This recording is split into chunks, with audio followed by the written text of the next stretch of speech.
हैं जो अब कभी लौट कर नहीं आएंगे।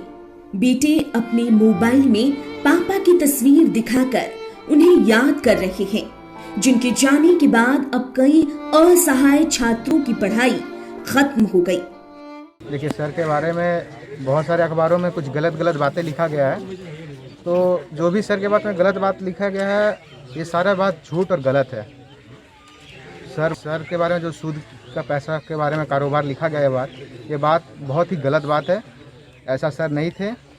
पे लिखा हूँ कि सुबह सुबह एक चेतना फैल गई, फिजाओं में हवाओं की तरह, वीरान अहोदा में हत्या हो गया, खून के धब्बे मिले हैं घटाओं की तरह। किसने किया, क्यों किया, बड़े ही भले इंसान थे, उनकी छत्र छाया में जितने भी थे उनके लिए वो भगवान थे। एक बेटी कितना रोई पापा पापा कह के, एक बेटी कितना रोई पापा पापा कह के, पापा लौट आओ मेरे, बस रह गए आंसू बह के। माँ का हृदय फट गया, पत्नी कैसे रह पाएगी, आँखों की अदालत सब देखा पर एक सब कुछ कह ना पाएगी। चौखट राह देखता रह गया, अब द्वार वीरान रहेगी, रह गया तो बस नाम दीवारों पर। इतने पैर चले थे कि कौन आ गया या शमशान कहेगी। एक ऐसा व्यक्ति जिसके मरने से पूरे शहर में मातम और सन्नाटा पसरा है। पत्नी गीतांजलि का रो रो कर बुरा हाल है। छात्रों की आंखें नम हैं, हाथों में मोमबत्तियां लिए ये विद्यार्थी अपने शिक्षक आनंद भट्ट को याद कर उन्हें श्रद्धांजलि देते हुए उनके गुनाहगारों को जल्द गिरफ्तार कर फांसी की मांग पर डटे हैं।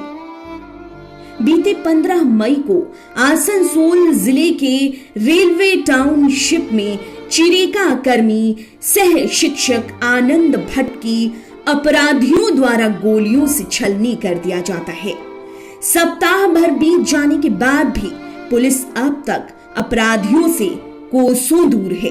दिवंगत परिवार और छात्रों से बात किया हमारे संवाददाता शंकर यादव ने।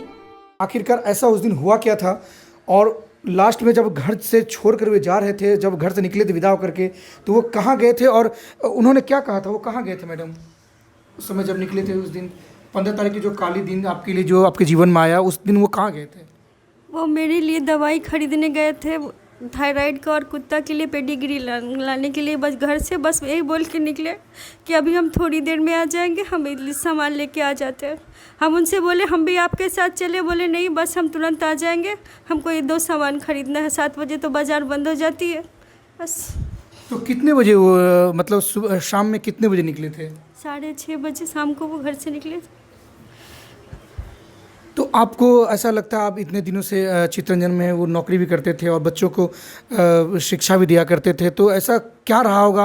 आपको किसी पर डाउट है? कभी उन्होंने कुछ बताया था कि ऐसा क्या हुई होगी जो कि उनके साथ में किसी ने इस तरह का बर्ताव किया है, जो बर्बरतापूर्ण तरीके से उन्हें मारा गया है? आपको किसी पर संदेह है?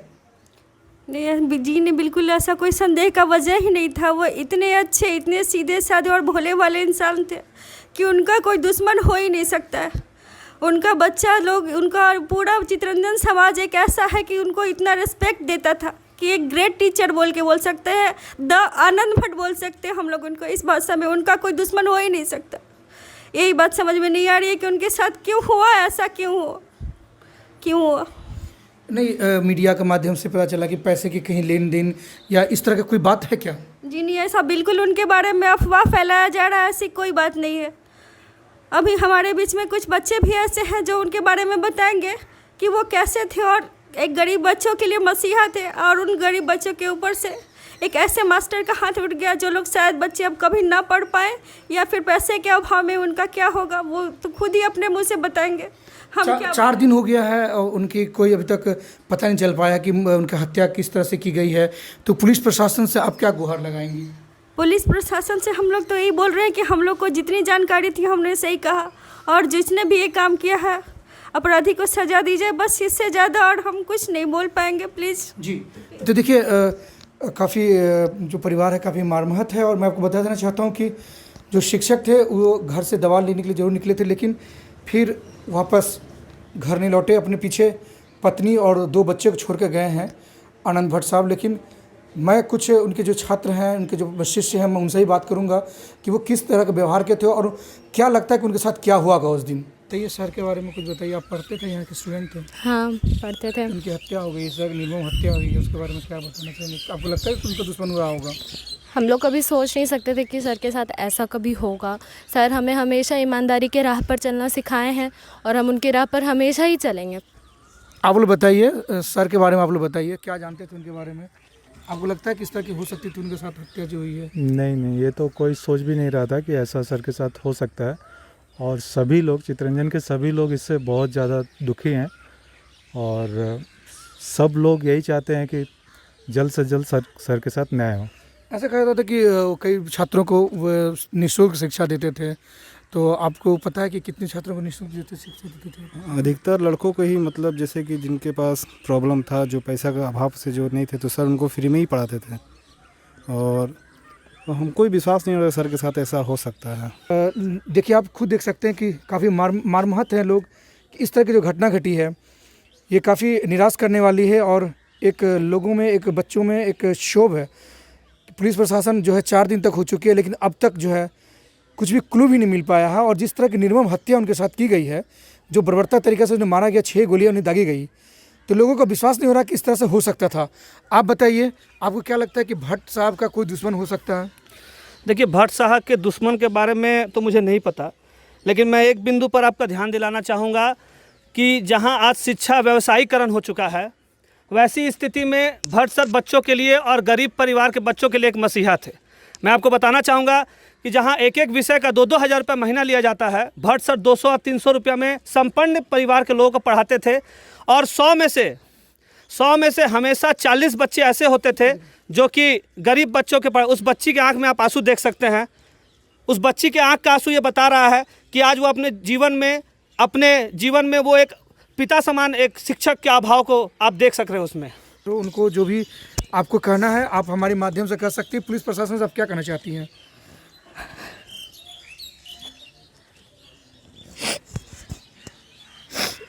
हम तो यही चाहेंगे सर के गुनहगार को सज़ा मिले, जल्द से जल्द मिले सज़ा।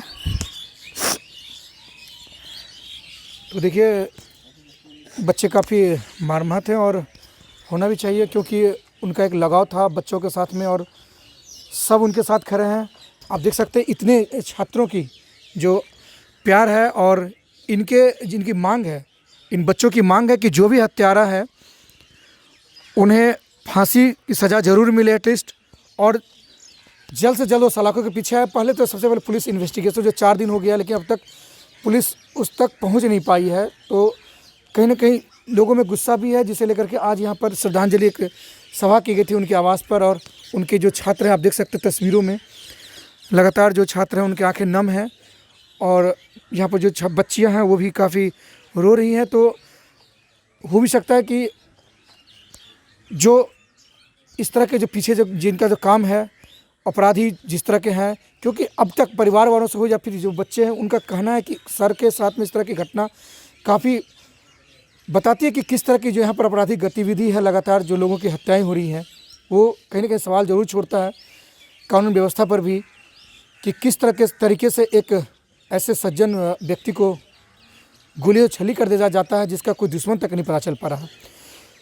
तो मैं भी चाहूँगा प्रशासन से कि वो अपने स्तर से जांच करे और जो भी इसका हत्यारा है, इसके हत्या के पीछे जिनका भी हाथ है, वो जल्द से जल्द सलाखों के पीछे रहे। Shankar Yadav, Network 7 News, Asansol, Chitranjan.